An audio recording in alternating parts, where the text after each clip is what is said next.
Estás escuchando Milenio 3 por Aluka Nanika. Era la 1 de la madrugada, 23 minutos y 48 segundos. A unos 100 kilómetros de la ciudad de Kiev, estallaba el reactor número 4 con una explosión similar en potencia a la bomba de Hiroshima multiplicada 400 veces. Estos documentos que escuchábamos pertenecen al ingeniero Valery Legasov, el primero que en vídeo logra grabar lo que sería el mayor desastre medioambiental de la historia de la humanidad. A unos kilómetros de allí, en esas casas uniformes, grises, iguales, en el pueblo o ciudad de Pripyat, 45.000 habitantes, la gente aún no lo sabía. Se iba a estrenar un parque de atracciones. Faltaban tan solo unos días. Grupos de muchachos en un orfanato cercano, familias normales y corrientes de aquel lugar donde la media de edad era 25 años, y era un lugar donde se vivía bien en aquella Unión Soviética, salieron a esa 1 y 23 y 48 segundos a mirar al cielo. En la lejanía se distinguía un punto de luz anaranjada. De inmediato sintieron el paladar con un sabor metálico, y después, según cuentan, la sensación de que había una lluvia seca, o cómo definirlo. Notaban la tormenta en su cara, pero pasaban la mano y no había agua. Estaban describiendo el paso de millones de partículas subatómicas, atravesando su cara, sus ojos, su lengua y sus órganos. Reconozco que desde hace una semana hay una escena que no se aparta de mi mente, que incluso se ha aparecido en sueños, quizá por los documentos a los que he tenido acceso y a los que mucha gente tendrá acceso a través de un libro excepcional. Estamos teniendo suerte últimamente. Un libro que se llama Guardianes de la Memoria y que, como ningún otro que yo haya leído, describe unas escenas que son tan difíciles de olvidar. Después de leer uno de esos reportajes, veía un jinete, como diría Dominique Lapierre, el quinto jinete, y veía una calavera sobre un caballo negro, pero en la guadaña no había hoja afilada. Era una guadaña de átomos, de partículas. Partículas entre las que se descompone un cuerpo de un obrero, un hombre al que ese accidente, a la 1 y 23 minutos, sorprendió dentro del propio núcleo de la central nuclear de Chernóbil. Un hombre que ahora mismo, mientras hacemos Milenio 3, sigue ahí, flotando entre millones de partículas, las mismas, idénticas, que hicieron nacer el universo, el cosmos. Hubo personas que de inmediato, cuando el desastre se hizo público, fueron a trabajar intentando crear un sarcófago de piedra para tapar el accidente. A día de hoy hay más de 100 hipótesis de lo que pasó aquella noche, de un extraño experimento, de una sinrazón, de un error humano. Ya la nube tóxica era imparable y viajaba por Europa. Cuentan que algunas industrias japonesas ofrecieron la ayuda de varios autómatas o robots para hacer un trabajo imposible para humanos. Y cuenta este libro de Álvaro Colomer, Guardianes de la Memoria, que aquellos autómatas robots primitivos se quedaban sin movimiento y que algunos que los colocaron en la azotea de uno de esos edificios grises del antiguo Chernóbil, hoy ciudad fantasma, se lanzaban al vacío, como si a pesar de sus neuronas informáticas supieran que lo que había que hacer allí era simplemente suicidarse. Se han hecho muchos reportajes sobre esos 160.000 kilómetros cuadrados que quedaron de alguna forma afectados por este desastre. Esas 180 toneladas que aún en forma de polvo siguen en ese sarcófago, que como si fuera un misterio egipcio, tiene también sus dioses químicos, sus dioses atómicos ahí dentro encerrados con su fuerza, una fuerza que parece que el hombre todavía no controla del todo. Y sobre todo la increíble desinformación. Nadie les contó lo que pasaba. Esta noche, en el programa Casi 630, os aseguro que vamos a emitir algunos de los documentos sonoros más crudos que yo he escuchado jamás. Aquí hay algo mucho más importante, y también hay misterio. Solo os adelanto una cosa, amigos. Se hizo una zona de exclusión, una zona contaminada, que hoy es la ciudad fantasma, que vamos a visitar. Y a pesar de estar en la radio, o por estar en la radio precisamente, vamos a ver. Allí quedaron las pastillas de jabón, allí quedaron los pósters clavados con los futbolistas de éxito de aquella época de la Unión Soviética, allí quedaron los juguetes de miniatura que tienen una contaminación que durará 24.000 años en irse. Y en esa ciudad contaminada, en esa ciudad fantasma, cuya noria ya no gira, que no llegó a estrenarse, cuenta Álvaro que la naturaleza se abre paso, que los lobos campan a sus anchas, que los jabalís están en las avenidas y que la vegetación verde ha roto las baldosas y ha gritado las paredes. En aquel lugar donde el tiempo se detuvo, a la 1:23 48 segundos de un día de abril de 1986. Vamos a hablar de todo eso y más. Se han hecho muchos reportajes, muchas historias. Muchos periodistas y reporteros se han aterrorizado al llegar justo al límite de la ciudad fantasma y comprobar cómo el nivel de radiactividad en el aire es 100.000 veces superior a lo que admite un cuerpo humano. Pero hay tantos misterios. Es cierto que hubo gente que no creyó lo que pasó, simplemente no lo creyó y volvió al lugar. ¿Y vive? Es cierto que hay 300 retornados que volvieron a las aldeas incompatibles con la vida humana. Dicen que no creen en lo que han contado los poderes fácticos y viven. Es cierto que al mismo tiempo todos los que se deprimieron pensando que ese jinete, ese quinto jinete de la radiactividad de la era atómica les iba a alcanzar con su guadaña invisible, que todos ellos han muerto, o que muchos han muerto. Es cierto que Chernóbil puede ser también un lugar de estudio y de enseñanza de los límites de la mente sobre el organismo humano.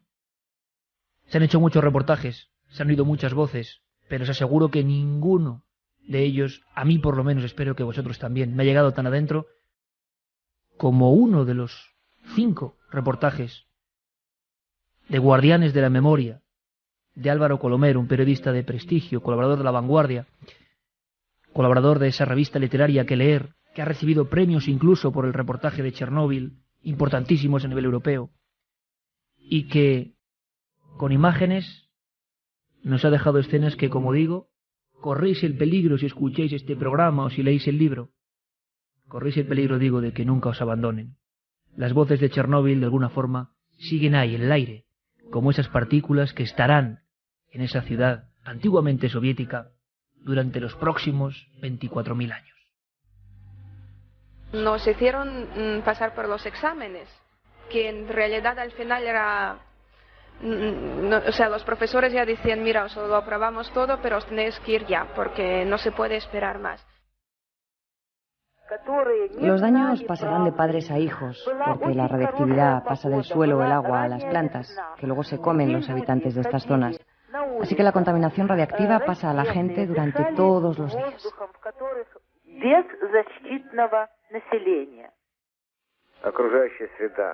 800.000 trabajadores fuimos usados como robots para limpiar la contaminación radiactiva. Ahora estamos enfermos y nuestros problemas solo acabarán con la muerte.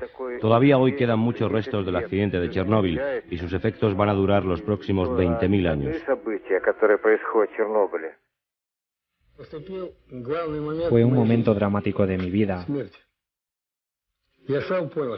Vi la muerte desde muy cerca. Caían trozos de pared y vi la parte alta del reactor. Había un gran flujo de neutrones ardiendo como en una cocina. La opinión pública lo supo en esa zona de Ucrania, antigua Unión Soviética, 2 meses después. Hay grabaciones de vídeo increíbles, de vídeo muy primitivo, donde se ve que los militares ya están con máscaras de gas, la gente les pregunta y nos responden.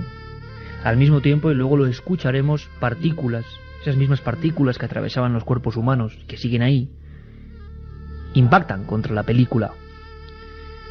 Mikhail Gorbachev, en la tan mencionada apertura informativa, 2 meses después, sentenciaba de esta forma. Es un documento de la radio de aquella época que sobrecoge porque hablaba de la impotencia del hombre ante ese gran misterio, el de los límites de la energía y la física que no acabamos de comprender muy bien.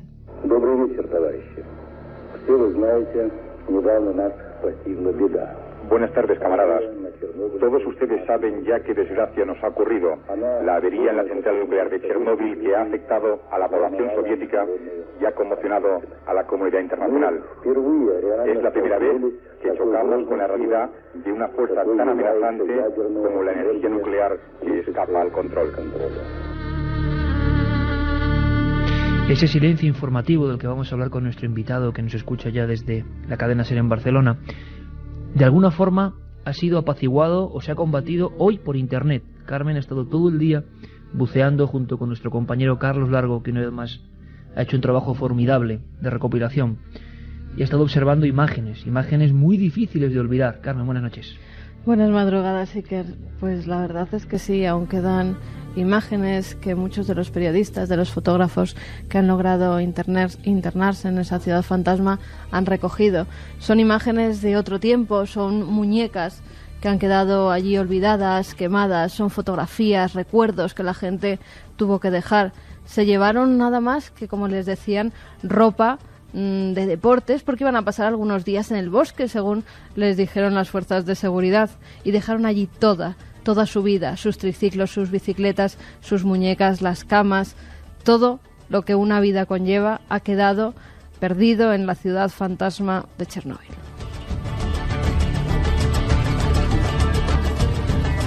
Hoy, por supuesto, sorteamos estos libros porque también pueden convulsionar como esperamos hacer esta noche. 3 libros editados por Martínez Roca, ahí los tienes. Guardianes de la Memoria, publicado por Álvaro Colomer, recorriendo las cicatrices de la vieja Europa. Así se llama este libro, del que sorteamos 3 ejemplares. Hay 2 vías de contacto donde podéis dar vuestra opinión, donde podéis también hacer vuestras preguntas. 7640, palabra clave milenio, espacio, y vuestros mensajes en milenio3 con número @cadenaser.com. Estamos ya viajando hacia ese lugar extraño para muchos. El término está ahí, incluso en la Unión Soviética, en lo que antes era la Unión Soviética, tiene casi carácter de maldito. En lo que llamaríamos la Europa occidental nos ha llegado muy poca información. Habría que preguntar por qué hay tan pocos libros sobre Chernóbil. Este, desde luego, palía esa necesidad y además no se puede olvidar, lo repito. Guardianes de la Memoria. Álvaro Colomer, amigo, buenas noches. Hola, buenas noches. Escuchabas, imagino, también con una sensación muy especial, ¿no? Distinta de la de nosotros, incluso, tú que has estado allí, los testimonios y las voces de Chernóbil, ¿no? A mí me gustaría preguntarte qué es lo primero que te viene a la mente, sobre todo de esa ciudad fantasma que tantos hemos imaginado, que algunos hemos visto a través de las imágenes y que tú has pisado, ¿no? ¿Qué es lo primero que le viene al periodista, al contador de cosas, ¿no? Como eres tú, de ese lugar? Yo creo que la imagen que se te queda grabada cuando recuerdas Chernóbil es la ciudad de Pripyat absolutamente vacía, con la naturaleza recuperando todo el espacio que, digamos, la civilización le fue robando poco a poco. La ciudad de Pripyat fue construida 16 años antes, que es la central nuclear, con lo cual es una ciudad muy moderna, construida en los años 70 de la nada, y con esa arquitectura soviética más bien aséptica, más bien aburrida, por así decirlo, y de golpe puedes observar en medio de las escaleras pues los verdugos de los árboles que están creciendo ya, o los hierbajos, digamos, que están rompiendo el asfalto incluso, y es como una demostración de que la naturaleza recuperará todo el territorio que la civilización le puede haber quitado. Si algún día desaparece la humanidad, todo volverá a su sitio. Y Pripyat es como la gran demostración de cómo una simple hoja de hierba puede romper el asfalto incluso y volver a brotar. Álvaro, ante todo, yo te lo digo personalmente, lo sabes, porque nos hemos escrito, gracias, porque desde luego nos has dejado convulsionados y es lo que el periodista también persigue, ¿no? Y sobre todo cuando ha habido tanto silencio, tanta cortina de humo. Cuentas en tu libro, que evidentemente se está viendo, encarecidamente recomendamos, cuentas en tu libro que hay como más de 100 versiones de lo que esa noche de abril ocurre. Yo recuperaba, mirando en nuestra biblioteca así, había un libro un poco raro de uno de los ingenieros que hablaba de error humano. Hacían un experimento esa noche en aquel reactor, se les fue de las manos, ¿qué ocurrió? ¿Podemos saber más o menos qué pasó exactamente esa noche en la central nuclear? Hay principalmente dos teorías. O sea, actualmente hay 110 versiones distintas de lo que pudo pasar, pero hay 2 que priman por encima de todas. La primera es un error en la construcción del reactor. Hay que pensar que cuando se empezaron a construir esos reactores estábamos en plena Guerra Fría, en plena carrera armamentística, y digamos que la URSS tenía pues prisa por construir reactores con más celeridad que Estados Unidos. Entonces se dice que es muy posible que en esas prisas por construir el reactor pudiera haber haber fallos en la construcción, errores de ingeniería, por así decirlo, que pudieron causar el desastre. Pero luego está la otra teoría, que es la que venció, digamos, porque de hecho el director de la central fue juzgado y acusado, digamos, de ser el culpable, que es la teoría del error humano. Y es que simplemente el reactor nuclear llevaba como un retraso de unos cuantos meses, no recuerdo ahora cuántos, para hacerle el mantenimiento. Para hacer el mantenimiento de un reactor nuclear lo que hay que hacer es apagarlo, básicamente, y bueno, pues hacer lo que tengan que hacer y luego volver a encenderlo. Resulta que mientras lo estaban apagando, Kiev, que está a 100 kilómetros de allí, perdió una de sus centrales eléctricas, se estropeó y necesitaba de golpe que se fuera suministrada más electricidad a Kiev. Entonces se le pidió a la central nuclear de Chernóbil que por favor doblara su esfuerzo para conseguir abastecer también de electricidad a la capital. El director del reactor dijo que eso no podía hacerse porque estaban apagando el aparato precisamente, que encenderlo de golpe era muy peligroso. Le dijeron que se dejara de tonterías, que era una orden directa del Politburó que encendiera el reactor otra vez. Así lo hizo.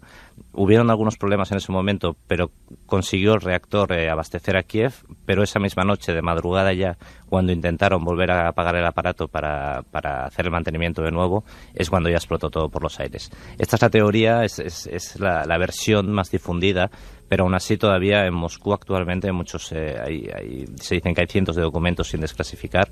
Ucrania los está reclamando porque, claro, hay que tener en cuenta que en aquella época Moscú dictaba las órdenes a Ucrania, la República Ucraniana, pero actualmente ya es un país independiente y como es el encargado, digamos, de mantener Chernóbil bajo control, están reclamando esos papeles porque necesitan saber qué contienen esos papeles para poder solucionar las consecuencias de Chernóbil que todavía hoy siguen emanando del reactor.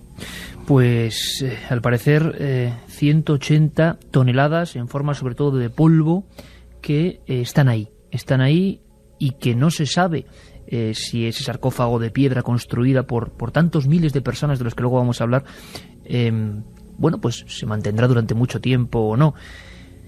Vamos a viajar durante una hora por Chernóbil, por sus misterios. Vais a daros cuenta de que son muchísimos. Yo estoy realmente convulsionado. He escuchado documentos que vamos a poner. Sí que me gustaría deciros que hay alguno que es, para almas muy sensibles. Es la historia de Alexander, que vamos a escuchar además con cierta música creada para ese evento. Sí me gustaría contaros que hay una noche que cuenta Álvaro Colomer en su libro que es impresionante. Llegan los militares a Chernóbil, les obligan a todo el mundo a despedirse de su mundo, de su ciudad, de su casa. Les prometen que en 3 días van a regresar, pero esa promesa nunca se ha cumplido.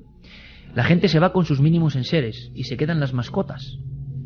Los militares que guardan la ciudad fantasma hoy de Pripyat escuchan centenares de lamentos de perros por la noche. A los pocos días son solo unos pocos perros los que, aúllan o nada en mitad de los edificios. Al final solo es un perro que al final se calla. Y llegó el silencio de la muerte y el silencio informativo sobre muchos aspectos que esta misma noche vamos aquí en Milenio 3 a reabrir. Dossier sobre Chernóbil y sus misterios en Milenio 3. Cesio 137, 30 años de vida. Estroncio 90, se mantendrá ahí durante 90 años. El célebre Carbono 14, 5.760 años. Y Plutonio 239 estará activo durante los próximos 24.000 años. Y por cierto, como siempre, las músicas, gracias por vuestros comentarios sobre las músicas. Jaume Frasquet, el gran maestro, poniendo a Jean-Michel Jarre desde Gdansk. Pero no solo de datos, de fórmulas, de química, de física, de los límites y confines, sobre todo de la física, como dice Álvaro Colomer en su libro, hablamos, sino sobre todo de imágenes que no se despegan de la memoria. Y lo que está ocurriendo, yo sé que a Álvaro le va a gustar. Cientos de mensajes de personas que quizá tenían en algún lugar del alma o del cerebro, quién sabe, dormido el asunto Chernóbil. Dice Álvaro, preciso, el último gran acontecimiento convulsionador de la humanidad que no fue emitido por televisión. Prácticamente la gente estaba convulsionada por el asunto, la terrible muerte de la que hemos hablado aquí también, de aquellos astronautas, de aquella mujer, ¿se acuerdan, verdad? ¿Os acordáis? Que iba en el transbordador, en el Challenger. Pero de ese muro todavía estaba firme y no supimos nada. Y lo que es peor, ellos, los habitantes de toda esa zona, de la zona de exclusión, No supieron nada hasta 2 meses después. Vamos con algunas de las preguntas que nos llegan al 7640, palabra clave milenio, espacio y vuestros mensajes. Ya sabéis que sorteamos 3 ejemplares, gracias a Martínez Roca, de este libro de Álvaro Colomer, Guardianes de la Memoria. Nos dicen que no se debería utilizar energías que no se pueden controlar. La URSS engañó a la humanidad durante décadas. Felicidades por el programa. Todos los veranos recibimos en casa al hijo de uno de los supervivientes del escuadrón de helicópteros que taparon el núcleo de la central. Tenemos documentos. Gracias por el programa. Les recomiendo el libro Voces de Chernóbil. Hola amigos, ¿qué sabéis de los exterminadores, verdaderos héroes soviéticos? Murieron muchísimos. Un saludo, Jimmy, desde Cuenca. Ahora vamos a hablar de ellos porque algunos solo aguantaron 3 minutos de exposición al material radiactivo. David de Castellón pregunta que cuánta gente murió. También nos dicen que 500 veces Hiroshima fue la cantidad de radioactividad liberada, no la potencia de la explosión. Esta es una confusión muy extendida en la que no debéis incurrir. Pues muchas gracias por eso estáis ahí, para intentar apuntarnos cosas y que el programa sea mejor. Ricardo desde Madrid que nos dice: mi novia es de Kiev y su padre en el 86 era militar. Fue obligado a limpiar la zona poco tiempo después del accidente. Se pueden ver imágenes de Chernóbil en el Google Earth y del reactor. ¿Cómo es la naturaleza ahora allí? Pues se puede ver, lo hemos comprobado, se puede ver y os aseguro que sobrecoge. Habéis conseguido hacerme llorar. ¿Hasta dónde llega el conocimiento humano? También Cuperus nos dice que no debemos hacer demagogia con la energía nuclear, que es la más segura, limpia y barata. Qué interesante este mensaje. Aquí lo respetamos todo, no podemos leer todo, están llegando cientos solo en esta media hora. ¿Por qué? Porque el debate sigue, y siguió en Chernóbil, y siguió sobre los efectos en el cuerpo humano de la radioactividad. Por cierto, que el libro de Álvaro no solo habla de Chernóbil, habla de Transilvania, ya que hacíamos hace poco en Cuarto Milenio un asunto de vampiros, habla de Auschwitz, habla de Lourdes, habla de Guernica, habla de cicatrices en la vieja Europa. Álvaro, números, víctimas, qué difícil, ¿no? Es muy difícil, el baile de cifras es extraordinario. O sea, hace poco la ONU sacó un informe donde decía que solo habían muerto 59 personas por la causa, por el accidente, y que 4.000 personas, seguramente 4.000 liquidadores, fallecerían a lo largo de los próximos años también como consecuencia del accidente. Cuando la ONU lanzó este informe, Greenpeace respondió enseguida con otro informe que se titulaba La industria nuclear en el mundo, donde, bueno, básicamente decía que dar esas cantidades era un insulto y contrastaba con otras cantidades que se habían ido dando en diferentes gobiernos. Entonces, víctimas, no se puede hablar de ninguna cantidad porque el problema de la radioactividad es que lo que hace la radioactividad es generar enfermedades que también las puedes tener sin haber sido expuesto a la radioactividad, o sea, básicamente genera cánceres. Y digamos, las biopsias que se necesitan para saber si ese cáncer proviene de la radioactividad implican unos gastos extraordinarios que el gobierno ucraniano no está en disposición de llevar a cabo. Por lo tanto, no se puede saber cuánta gente quedó contaminada por la radiación, pero se habla, pese a todo, de que actualmente unos 7 millones de personas viven en zonas todavía contaminadas. 7 millones de personas. 7 millones de personas entre Bielorrusia y Ucrania principalmente. Luego que en la zona más próxima al reactor hay un incremento del 29,2% de cáncer de mama. También tenemos una caída de la tasa de natalidad extraordinaria, un 60% de aumento de la mortalidad. Tenemos unos 100.000 ucranianos cercanos a la zona con disminuciones físicas o psíquicas y un 14% de los niños con tendencias suicidas. A partir de aquí son datos muy sueltos que van dando diferentes organizaciones, que hay mucha gente que se opone directamente a estos datos, diciendo que estos datos se deben a la pobreza de Bielorrusia o a la pobreza de Ucrania más que a las consecuencias de la catástrofe, pero es que actualmente es imposible. Por ejemplo, sabemos que la gente que estuvo expuesta a la radioactividad genera leucemia con más facilidad que la gente que no estuvo expuesta, pero demostrar que esa leucemia proviene directamente de la radioactividad es prácticamente imposible, y por eso el baile de cifras es tan salvaje. Has hablado de liquidadores, es un término, vamos a ir haciendo la película de los hechos, por supuesto, hay un montón de preguntas, pero no te imaginas esas noches especiales, ¿no? Y no estamos hablando de bueno, para mí sí es un misterio. Lo que pasa que la gente, o gran parte de la gente, o una parte, cree que el misterio tiene que ver con lo sobrenatural. Yo creo que nada más lejos de la realidad. Esto sí que es un misterio de la información, de la energía, de qué pasó, y cuidado, y también de la fuerza del cerebro sobre el cuerpo, como ahora vamos a ver. y de la naturaleza, como decía Álvaro en un principio, ¿no? Como la naturaleza, a pesar de todo, siempre se abre camino. Liquidadores, un término que ha acabado asociado. Tiene, Carmen, hay un testimonio que apareció en El País también impresionante, pero escuchamos a Julia Mariusic, portavoz de la central de Chernóbil, porque, cuidado, aquí hay otro, para mí, otro enigma que luego Álvaro nos va a intentar resolver, que es que en toda esta zona absolutamente aniquilada, ¿no?, como decíamos, por el quinto jinete, es que sigue habiendo gente. Primero, gente que se ha vuelto a colar, y segundo, gente que trabaja o trabajaba en la central. La portavoz de la central hablaba de estos liquidadores, de hombres que fueron, vamos a ver luego cómo fueron, si fueron engañados o no, si sabían realmente lo que se exponían o no, trabajando en hacer ese sarcófago para cerrar la herida en el núcleo. Escuchamos. Los operarios que trabajan en el sellado del sarcófago realizan una actividad muy peligrosa porque es un trabajo que se lleva a cabo sometidos a una radiación muy intensa. Y los operarios solo trabajan entre 4 y 20 minutos dentro del sarcófago, no más. Están dentro hasta que reciben la dosis diaria de radiación. 2:15, 10 grados, casi 11 en el estudio de Milenio 3, en la nave del misterio radiofónica, siempre en directo.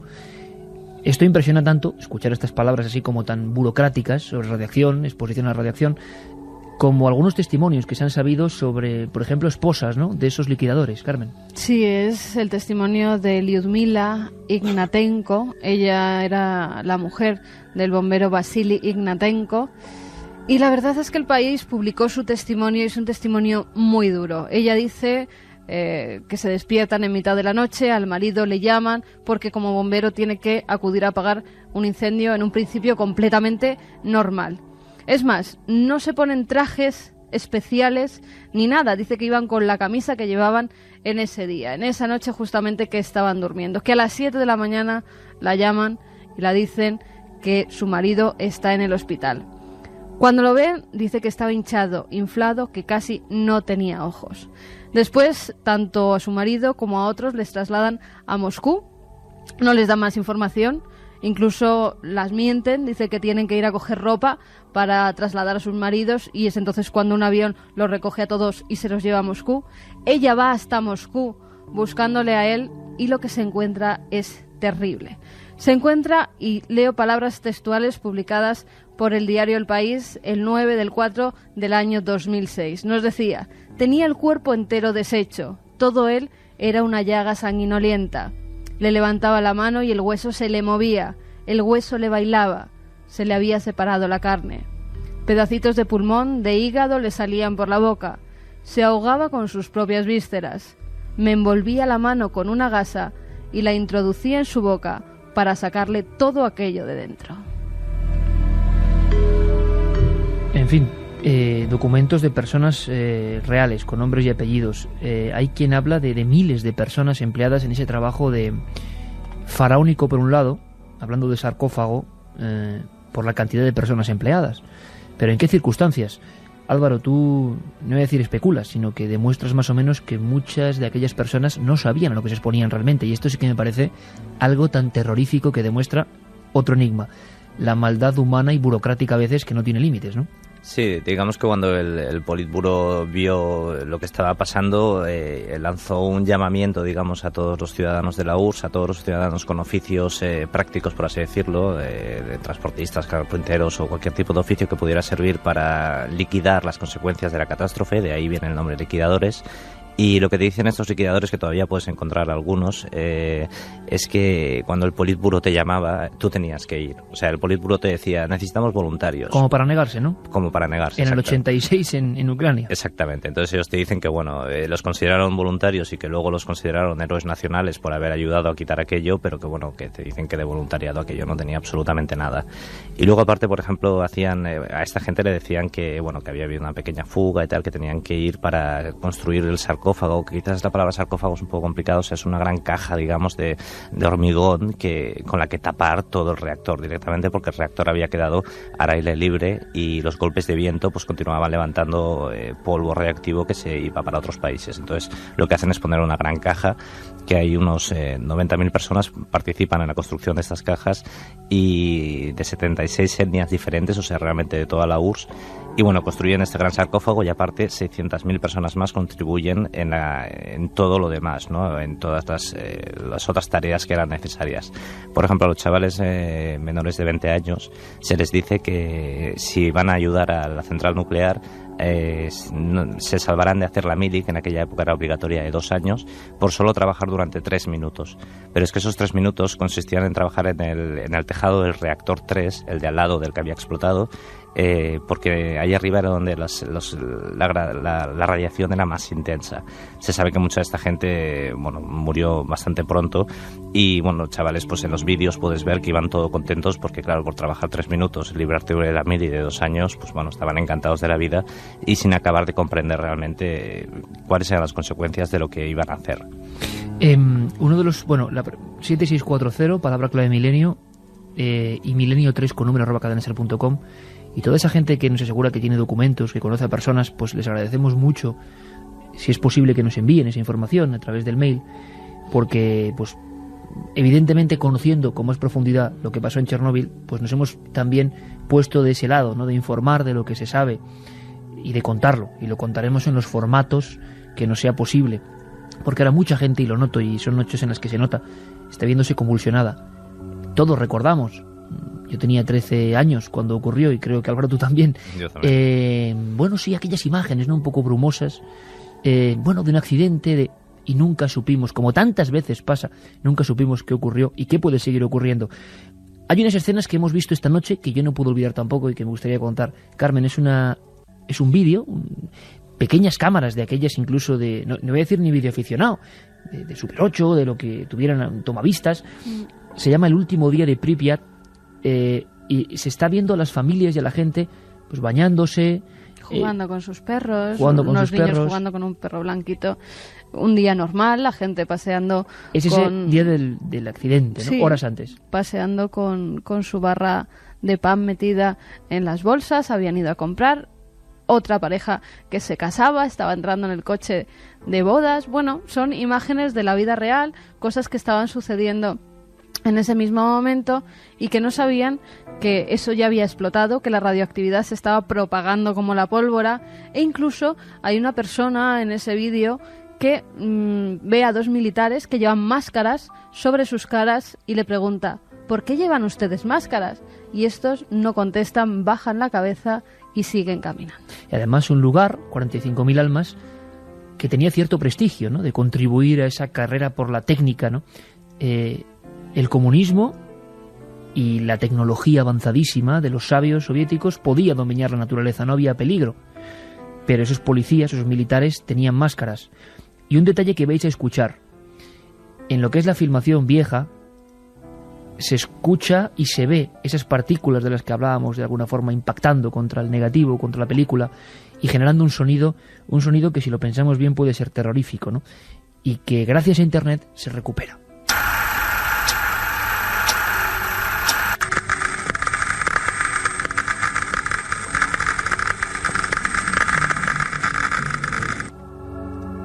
Ese es el sonido. El mismo que impactaba en los cuerpos de tanta gente que miraba los cielos aquella noche y que notaba el paladar metálico. Por cierto, Álvaro, no he inventado nada, ¿no? Valery Khavenchuk, ¿quién es este hombre? Este sería el que más cerca estaba del núcleo, ¿no? Y que sigue ahí. Sí, es un hombre que tuvo la mala suerte, digamos, de estar trabajando justo en el corazón del reactor cuando explotó todo y su cuerpo ha quedado ahí dentro porque todavía actualmente solo se puede acceder al 25% del edificio donde estaba el reactor. El otro 75% sigue estando tal y como quedó el día de la explosión. Entonces ese hombre, ya no está allí, obviamente, pero quedó ahí dentro atrapado y se le pone como representante, digamos, de todas aquellas personas que fallecieron por culpa del accidente. Pero me quieres decir, Álvaro, que el 75% de la central nuclear de Chernóbil está igual. Y sigue casi sin explorar, ¿no?, según comentas en el libro. Sí, es que no se puede entrar, no se puede entrar ni con equipos de radiación. Simplemente ahora lo que están haciendo, como el sarcófago antiguo, el que construyeron en el 86, está agrietado y tiene muchas fugas, lo que van a hacer es poner otro gran sarcófago encima, pero aún así se sabe que hasta dentro de 50 años no podrán empezar a trabajar dentro del reactor, o sea, no podrán empezar a quitar todas las cientos 180 toneladas de material radioactivo que hay ahí dentro hasta dentro de unos 50 años, porque la tecnología no nos lo permite hacer todavía. O sea, la cantidad de radiación es tan extraordinaria ahí dentro que ni las máquinas funcionan correctamente ni los seres humanos pueden entrar. Bueno, a las 2:24 hay una pregunta que se repite constantemente, Álvaro, para ti personal, es si no tuviste miedo, ¿no?, al hacer este viaje, este reportaje. Luego nos contestas, pero antes me gustaría, pues hablar de los retornados, ¿no?, de esas mujeres y hombres. Esto me parece un testimonio alucinante, ¿no?, que volvieron y que hablaban de que otros se morían por eso, por el desarraigo, ¿no? Ellos querían estar en su tierra, una tierra que había sido devastada por la energía nuclear y borrada del mapa por las propias autoridades, aldeas concretas borradas del mapa donde no se podía estar, zona de exclusión, y la gente ha vuelto. ¿Qué pasa con ellos? Bueno, pues antes de esto, gracias también a Álvaro, hemos podido tener acceso a un montón de amigos y de gente que trabaja, ¿no?, porque se esclarezca esto de Chernóbil. Y nosotros, y luego lo vais a ver, hemos hablado, con personas, por ejemplo, de Greenpeace, pero también con físicos nucleares del Consejo Superior de Investigaciones Científicas, porque cada uno tiene su opinión, y con energía nuclear más. Esto no es un programa para debatir sobre energía nuclear, sino sobre un hecho, un acontecimiento sobre el que se nos mintió, se ocultó, y que demuestra el mapa oscuro también, ¿no?, glorioso y oscuro del ser humano, que es el que nos interesa. Lo que vais a escuchar ahora a las 2:25, yo creo que es uno de los documentos más impresionantes que hemos emitido en Milenio 3. Os pido mucha atención y de verdad, si alguien, no sé, si está pasando un mal rato o es especialmente sensible, porque lo que viene es un documento absolutamente real. Es una experiencia tremendamente humana de un muchacho, Alexander, y de un músico, Joan Cerezo, que puso música y que experimentó en Chernóbil. Ahora viene Carlos Largo y nos cuenta un poco, junto con nuestro compañero y amigo Álvaro, pues qué es todo esto, ¿no? Pero son 4 minutos, apenas. Lo hemos puesto así para que lo escuchéis, porque ocurre como con el libro Guardianes de la Memoria. Puedes ver muchos documentos en la tele, pueden haberte contado en informativos, en reportajes, en dosieres, las cosas. A veces un renglón, a veces una descripción, como esa visión primera de los niños de Chernóbil mirando al cielo y viendo o sintiendo ese sabor, o las mascotas en aquella noche, te hacen mucho más consciente de lo que pasó. Este es Alexander, escuchamos. Chernóbil, 26 de abril de 1986. Desastre nuclear. Falla el cuarto reactor, modelo RBMK-1000, el más peligroso. Fuga de 8 toneladas de combustible radiactivo. Chernóbil, Kiev, Житомир. 30.000 muertos. 10 millones de afectados por el cáncer de tiroides y hígado. Malformaciones, leucemia.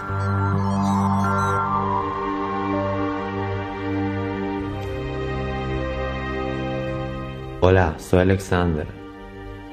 Nací en noviembre de 1986, en Житомир, muy cerca de Chernóbil y Kiev, 5 meses después del desastre nuclear.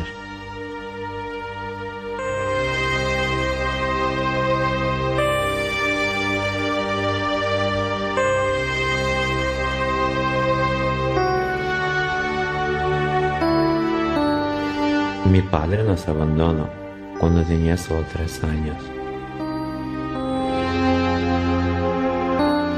He tenido que dejar mi tierra, mi familia y mis amigos para venir a Barcelona a buscar una vida mejor.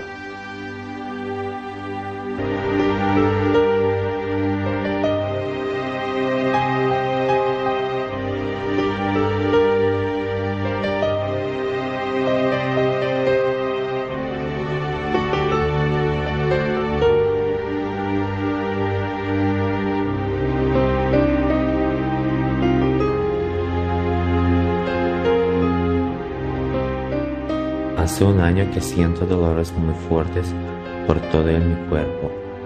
Dolor durante las 24 horas del día.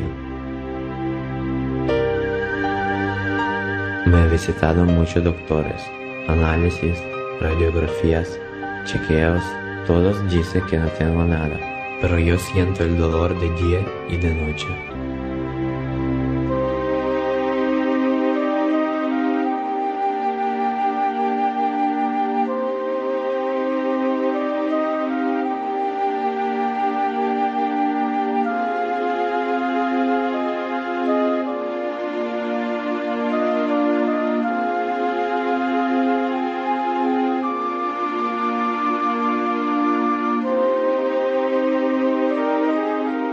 No quiero ser víctima del error de unas señoras que no actuaron correctamente ni antes ni después de la tragedia.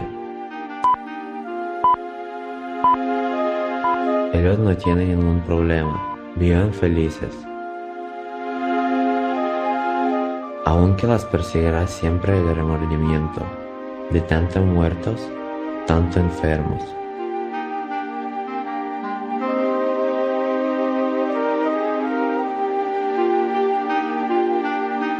Yo también soy un niño de Chernóbil.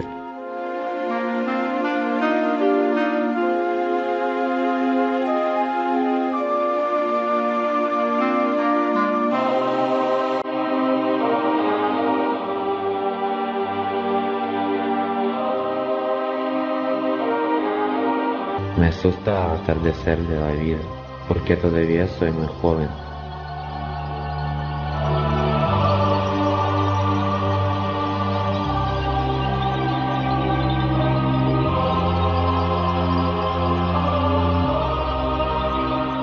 Quiero vivir sin dolor. Yo también quiero ser feliz.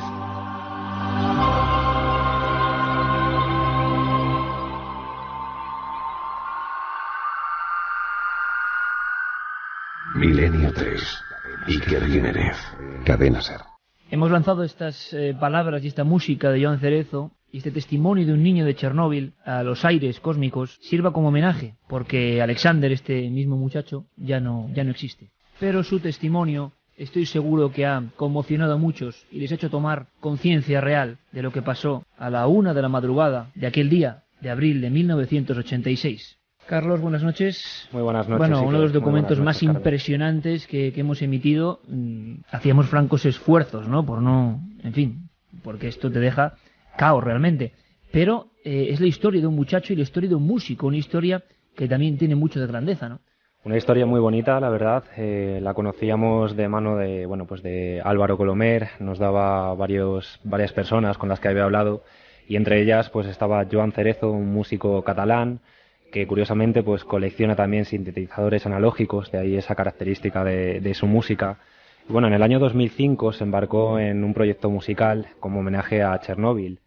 Y bueno, a partir de ahí comenzó toda su andadura rumbo hacia Ucrania. En el año 2005 viajó a Ucrania, visitó varios lugares, Pripyat, la ciudad fantasma que comentabais antes, Zitomir también, que está a 30 kilómetros de Chernóbil, y allí convivió con una familia que incluso, tenía 2 niños con problemas de respiración, con dolores de estómago. Los niños eran víctimas todavía, después del paso de los años, de todas estas enfermedades, de todos estos síntomas. Allí Joan también me comentaba por teléfono que conoció la opinión de varios habitantes de los alrededores también de la zona afectada, y pues parece ser que la gente no quiere hablar. Allí realmente, cuando les hablas de Chernóbil, es como si les hablaras del demonio, pero como si a ellos no les afectara para nada. Un poco lo ignoran, ¿sabes? Como lo ignoran. Pero ellos un poco le dan la espalda a lo que fue, no quieren oír hablar de Chernóbil, porque, tienen que seguir viviendo el día a día y no podrían vivir si solamente estuvieran pensando en lo que ocurrió en Chernóbil, ¿no? Joan también estuvo en la zona acordonada y nos comentaba que allí mismo se puede palpar la radiactividad a pesar de que no se ve. A ver, la radioactividad no se ve, ¿no? Pero lo palpas porque hay tanto control que lo palpas. Lo que pasa es que no la vemos. Yo estoy convencido de que, el tiempo que estuve allí yo cogí radioactividad, pero segurísimo. Lo que pasa es que, según me explicaron, la radioactividad no es por la cantidad que haya, sino por el tiempo que estés expuesto. Joan también visitó colegios, orfanatos y pudo conocer muy de cerca a toda esta gente, y vamos a conocer cuál es su opinión sobre la gente ucraniana. La gente ucraniana es una gente majísima, te abren el corazón, te abren la puerta, En todos los sitios que he estado, una gente maravillosa, sencilla, muy pobre.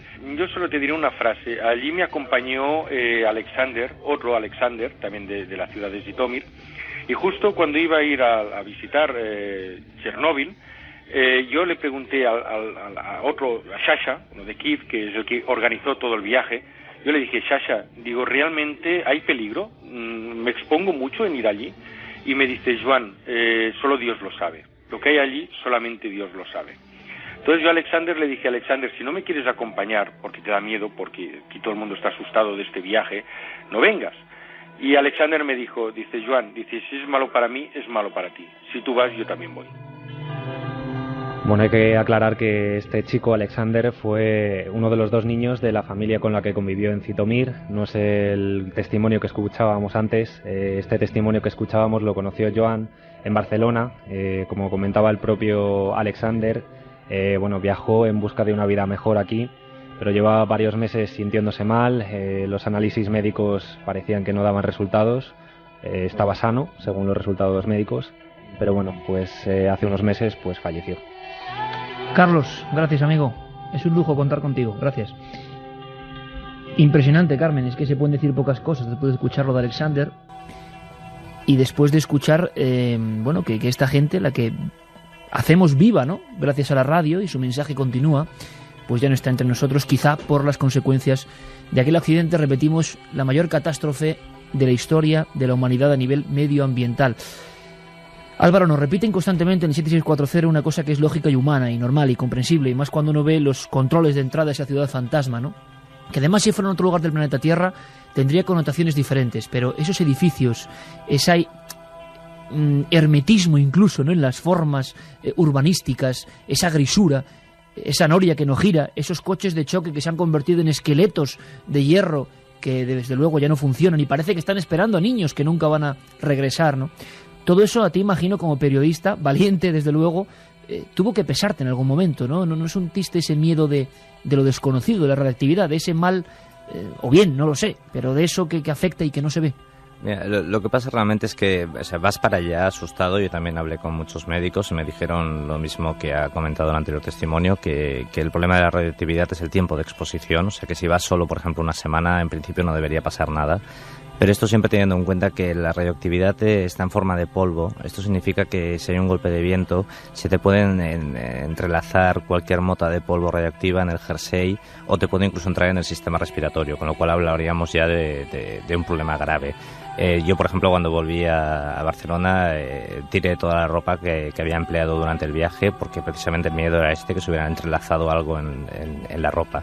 Pero aún así lo que es cierto es que esta es la sensación con la que te vas, pero cuando estás allí y hablas con los trabajadores que todavía están en la central, porque hay gente trabajando allí, o hablas con la gente que vive en los pueblos de los alrededores que no aceptaron ser expulsados y que viven allí, y hay como un ambiente de normalidad tan grande, digamos, que cuando estás allí tú también te olvidas y tiras para adelante. Por ejemplo, te recomiendan que no comas nada o que no bebas nada, pero los ucranianos son muy hospitalarios y están R ofreciéndote principalmente vodka casero, y vodka casero evidentemente hecho con productos de la tierra de allí, que son unos productos que no habría que tocar, pero llega un momento que es que cedes, porque ves que ellos lo consumen, ves que todo el mundo alrededor tuyo está como tranquilo y aunque es un error se te contagia esa tranquilidad. Te has mimetizado con la historia completamente, ¿no? Sí, pasas a formar parte de ella. Exacto, de hecho la fotógrafa con la que fui le pasó exactamente lo mismo y acabas diciendo, bueno, si esta gente está aquí y están bien, pues ¿por qué no lo voy a estar yo, no?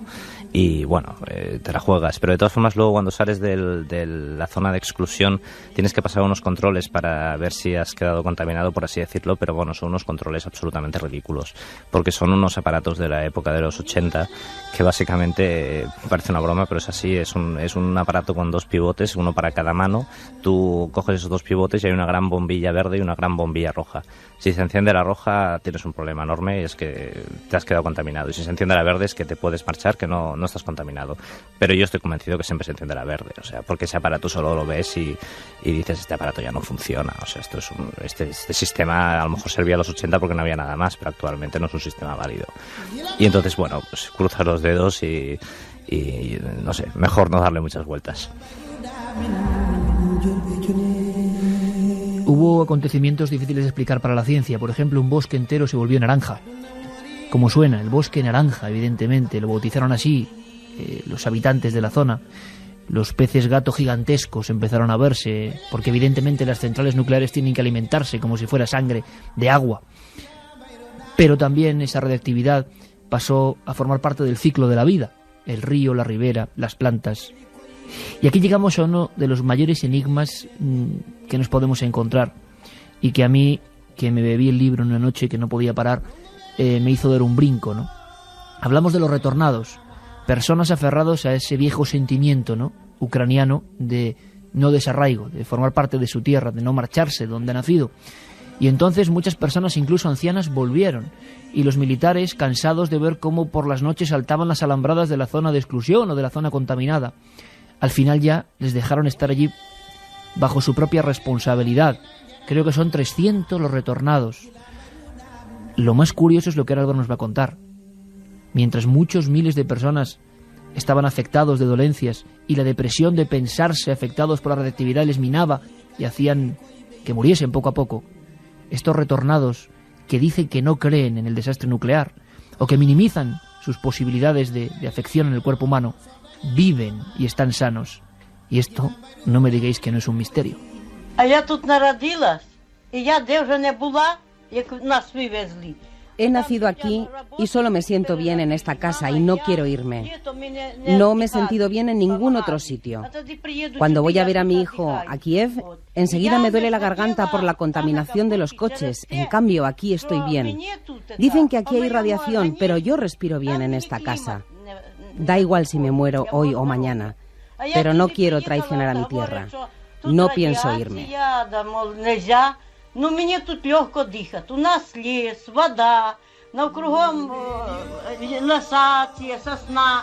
Так нам через те легко тут дихати. Y es que, entre otras muchas cosas, como siempre ocurre, una catástrofe casi olvidada para el público occidental como es Chernóbil, amplía su abanico y nos permite hablar de la fuerza del cerebro humano sobre el organismo. Este es un ejemplo. Porque el entorno de las personas que se han concienciado, y nos parece normal, nos parece absolutamente normal, de que están contaminadas con ese virus de alguna forma, ¿no?, de lo atómico, pues poco a poco pues van sucumbiendo. El índice de suicidios en Chernóbil, en esa zona de exclusión, o lo que era esa región, es tremendo, ¿no? Pues sí, además después de la catástrofe de Chernóbil, las autoridades se dieron cuenta de que el índice de suicidios había subido mucho en muy pocos meses.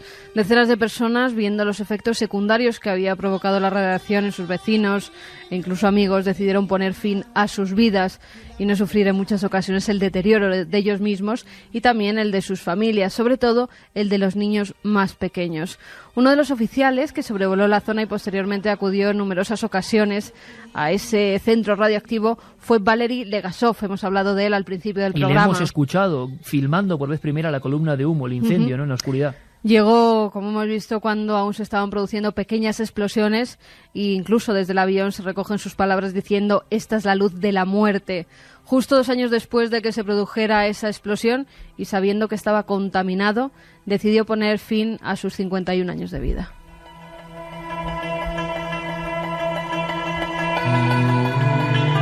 Y sin embargo la otra cara también, Álvaro, que tú comentas en tu libro, los retornados, personas incluso ancianas que quieren estar ahí, que no se creen de la contaminación y que están sanas. Y esto preocupa no solo a los periodistas como nosotros, sino a los científicos que creo que no saben cómo explicarlo, ¿no?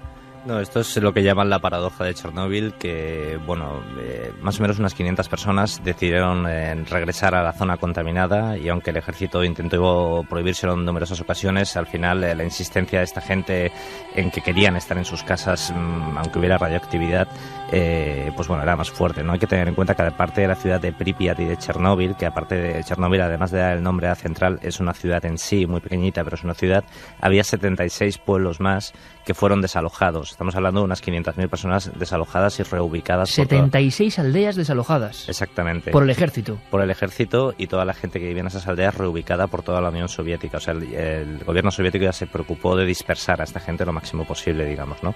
Pero aún así hubo, digamos, 500 cabezones que dijeron: queremos volver a nuestra casa. Y además el argumento que te dan siempre es el mismo. Hemos pasado nosotros o nuestros padres 2 guerras mundiales en esta casa, no nos ha pasado nada y hemos sobrevivido. Ahora no nos van a decir que una cosa invisible como la radioactividad nos va a echar de casa. Entonces, también hay que tener en cuenta, cuando hablamos de esta gente, hablamos casi de mujiks sacados de una novela de Tolstoy o de las fábulas de Tolstoy. O sea, hablamos es un ambiente muy del siglo XIX, es gente muy ruda, son campesinos que viven... nosotros cuando estuvimos en el mes de febrero estábamos a menos 28 grados de temperatura, y es gente que vive en prácticamente lo que nosotros consideraríamos chabolas allí a esas temperaturas. O sea, es gente realmente dura, ¿no? Y esta gente no cree en lo que los ojos no ven, y la radioactividad no se ve.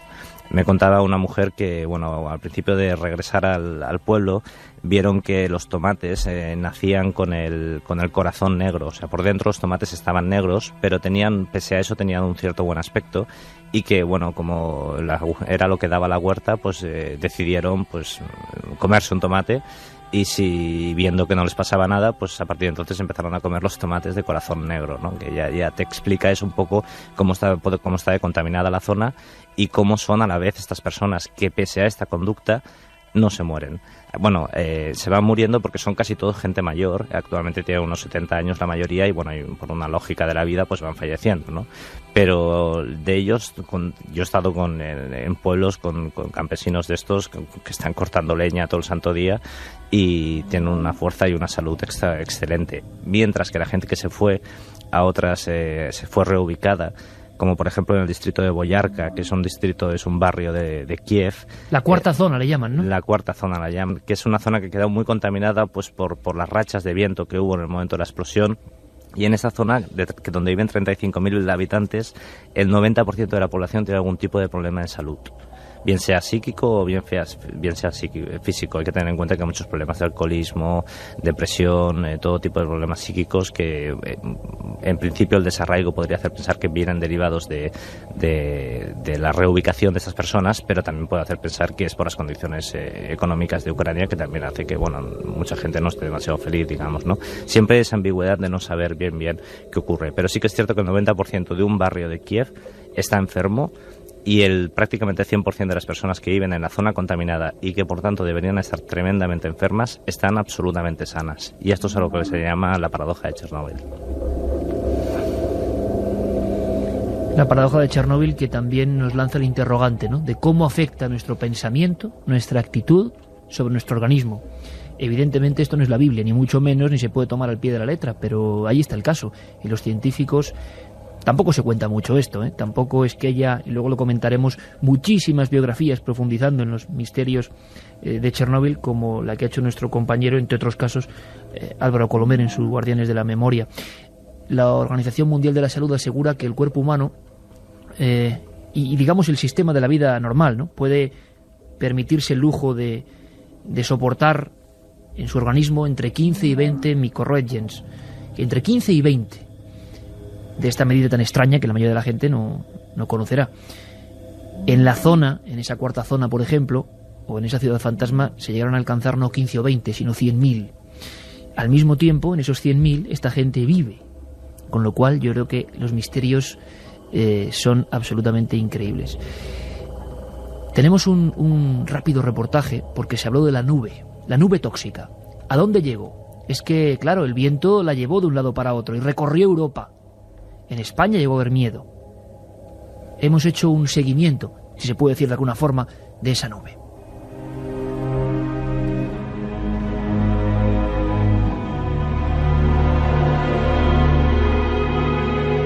El 26 de abril de 1986 tuvo lugar la denominada tragedia de Chernóbil. El cuarto reactor del complejo nuclear explotaba, produciéndose en pocos minutos una rápida liberación de partículas radiactivas por toda la atmósfera terrestre. Según datos oficiales, los daños humanos y materiales fueron inmediatos. José Luis Taín, experto en física nuclear del CSIC, nos lo cuenta así, de esta manera. 28 personas murieron dentro de los 3 meses siguientes, y eran todos trabajadores digamos, bomberos, trabajadores de la central, que estuvieron, digamos, en los primeros momentos allí.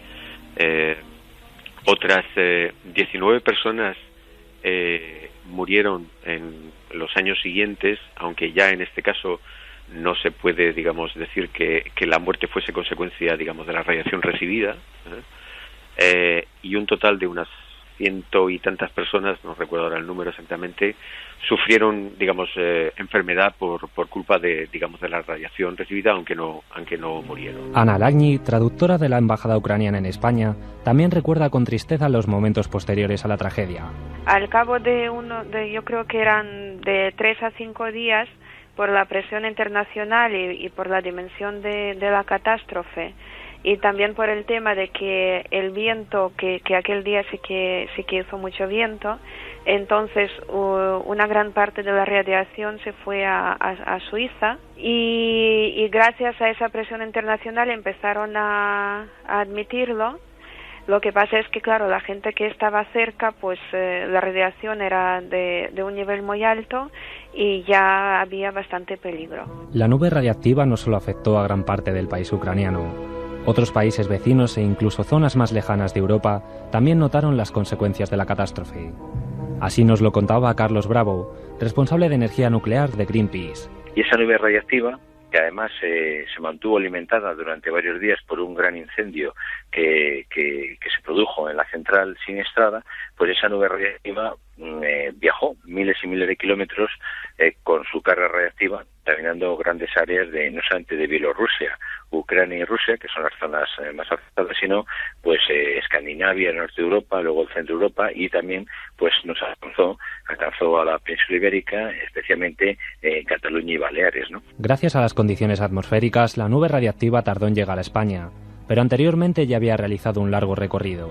Por las condiciones meteorológicas de aquellos días, viajaron en primer lugar hacia Escandinavia. De hecho, el accidente de Chernobyl se descubrió en Suecia, porque como la Unión Soviética de aquel entonces no avisó, no alertó a la opinión pública ni a la comunidad internacional sobre lo que había sucedido, pues la nube radiactiva estuvo viajando sin que nadie alertara sobre ella hasta que se descubrió en Suecia, porque pensaban que habían tenido ellos un accidente en una de sus centrales nucleares, ¿no? La nube viajó, como dijimos antes, por Escandinavia, por el norte de las Islas Británicas. Todavía hay restricciones para el uso de alimentos y, por ejemplo, para consumir carne de reno en Laponia y también en otras zonas del norte del Reino Unido. Y luego esa nube radiactiva viajó hacia el centro de Europa. Allí había lluvia en esos momentos, así que descargó gran parte de su radiación esta nube radiactiva, y cuando llegó a la zona española, a las costas españolas, pues ya había perdido gran parte de su carga radiactiva, con lo cual aquí el nivel de dosis que se recibió, pues afortunadamente fue menor. Como podemos observar, la tragedia de Chernóbil siempre ha estado envuelta de cierto halo de secretismo.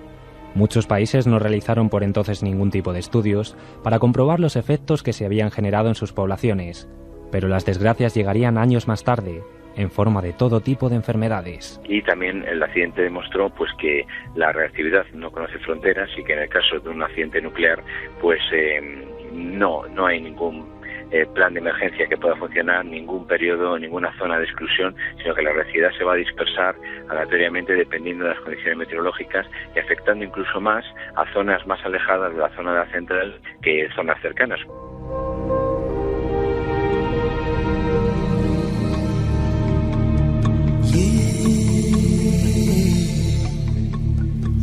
O sea que la nube tóxica, la nube de contaminación, pasó también por nuestro país. Podríamos hablar de muchísimas cosas, pero es verdad que nuestro sistema de mensajes 7640 está repleto, y sí me gustaría que escuchásemos, ¿no?, cómo siente también la gente esta tragedia lejana, pero que ha sido inmediatamente recordada esta noche. Nos dicen: tenía 7 años, recuerdo cómo le preguntaba a mi madre si eso podía pasar en España. Mi padre trabajaba en una térmica, pasé muchísimo miedo. También nos dicen: gracias por el programa, 2 imágenes que nunca imaginé, o la imaginación te bastan para entender Chernóbil: lluvia invisible y ciudad fantasma, nos dice Juan Ignacio desde Jaén. Javi desde Viladecans dice: buenas madrugadas, ¿se registraron premoniciones, sueños o algo similar al Mothman antes de la catástrofe? Bueno, hubo rumores. Es cierto que hubo rumores que decían que varios trabajadores... Claro, porque hay una parte del mundo de Chernóbil que también conecta directamente con, claro, por lógica, después de lo que ha pasado, las profecías, los augurios, las observaciones extrañas, y se comenta. Y bueno, claro, si uno bucea un poco por internet hay información, pero ¿qué se ve? ¿Qué se dice?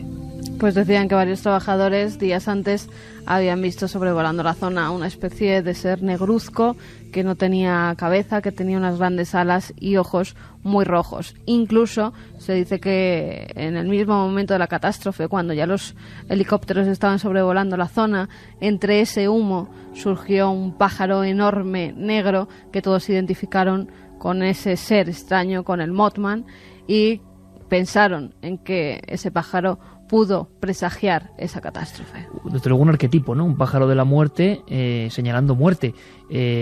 Claro, ¿esto se habrá añadido a posteriori o no? ¿Realmente se sabe? ¿O se sabía antes? No sé, con todas las grandes tragedias ocurre eso, que si uno indaga es cierto, Álvaro, que hay, bueno, incluso gente que hoy en día, en el asunto de Chernóbil, lo cuentas en tu libro, no sabe distinguir la ficción de la realidad. Juegos, películas, historias han generado una especie de micromundo de misterios bizarros, vamos a llamarlo así, en torno a ese reactor 4, ¿no? Sí, es que sobre Chernóbil, por ejemplo, se han escrito bastantes reportajes, pero hay muy poca literatura sobre el tema, hay muy pocos libros que hablen del tema. En principio porque hay una dificultad de la gente, una dificultad muy importante y es una dificultad lógica por entender qué es la radioactividad y qué implica, digamos, qué consecuencias puede tener.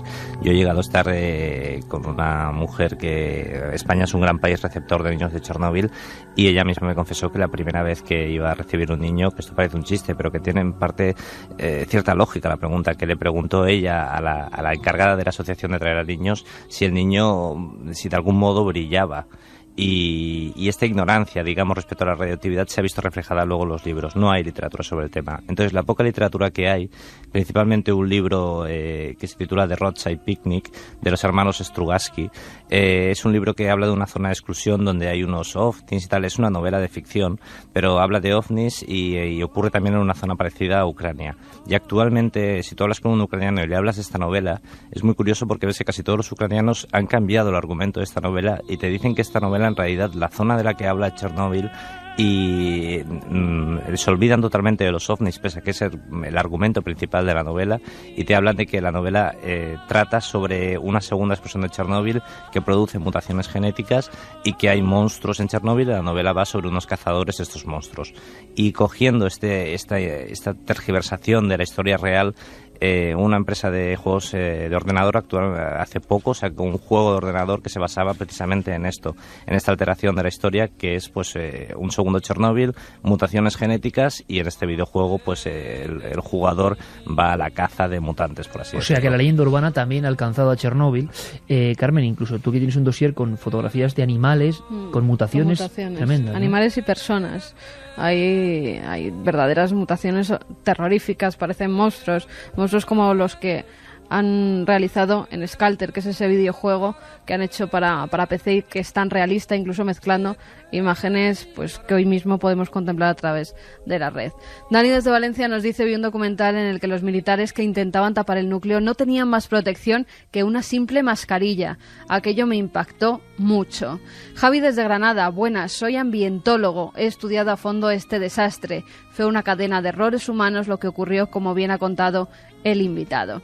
Iker, si quieres vamos con los 3 ganadores de este libro, Guardianes de la Memoria, recorriendo las cicatrices de la vieja Europa, publicado por Martínez Roca y escrito por Álvaro Colomer. El primero de ellos es para Chávez desde Bilbao, que dice: hemos heredado Petra, pirámides, muralla china, etc. Nosotros dejamos un sarcófago maldito. ¿Qué pensarán del siglo XX dentro de otros 2000 años? Caramba, vaya mensaje. Pues uno de esos libros es para él. El otro es para un mail que nos llegaba de Juan Carlos González Huerta, que nos decía: la ciudad vacía, los espacios inmensos. Era una ciudad impersonal, aséptica, sin chispa, muy soviética. Ahora es el recuerdo fantasmagórico de una tragedia de proporciones que se nos escapan. Y el último es para Mónica, que nos dice: he llorado por ese niño de Chernóbil. Con sus palabras y las fotos que estoy viendo, me he imaginado el horror de este pequeño, aún incluso dentro del vientre de su madre. Mañana continuaremos. Estamos en Teruel el próximo viernes y se está montando una grande. Vamos a demostrar, como dicen, que Teruel existe. Vaya si existe. El viernes todos a Teruel, amigos. Hemos tenido la fortuna de contar con Álvaro Colomer desde SER Barcelona, acompañados por el técnico, Carlos, el técnico Manel Saiz, para que todo salga perfecto. Álvaro, que muchísimas gracias, felicidades, y hemos sentido auténtica envidia sana de lo que es hacer un reportaje periodístico que se te cuela en el alma. espero que hayamos contribuido a que cientos de miles de amigos contemplen esa historia de otra forma. Un fuerte abrazo, amigo. Muchas gracias a vosotros. Mañana continuamos, Carmen. Impresionante esta historia, difícil de olvidar, muy Tremenda, difícil de olvidar. Y los testimonios terribles. Y seguiremos indagando. Si tenéis documentos, aquí estamos para recibirlos. Mañana, mesa de redacción.